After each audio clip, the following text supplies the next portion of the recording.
વાવણી લાયક વરસાદ બાદ દર વર્ષે સમૂહ પ્રસાદના આયોજન અંતર્ગત હનુમાનજીના લોટ રાખવાની પરંપરા જાળવી રખાઈ।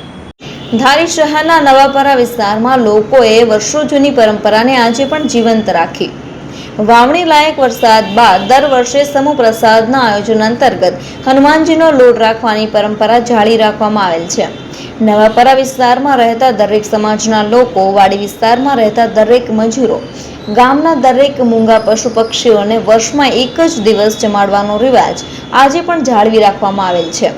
ત્યારે તારીખ 18/7/2026ના રોજ નવાપરાની પટેલ વાડી ખાતે રાખવામાં આવેલ સમૂહ પ્રસાદમાં આ વર્ષે એક જ દાતાના સહયોગથી સમગ્ર ગ્રામ્યજનો હર્ષ ઉલ્લાસ સાથે પ્રસાદ લેવા માટે આવી પહોંચ્યા હતા। દરેક જીવ માત્રને ભોજન પીરસવામાં આવી રહેલ છે।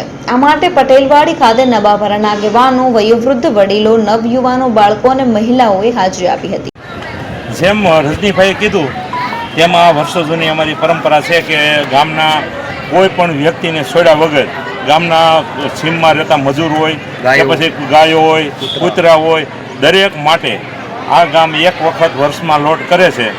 જય શ્રી રામ।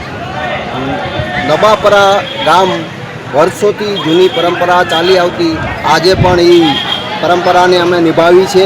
હનુમાનજીનો દર વર્ષે વાવણી થયા પછી પ્રસાદ બનાવીએ છીએ। એ રીતે આ વર્ષે પણ બનાવેલ છે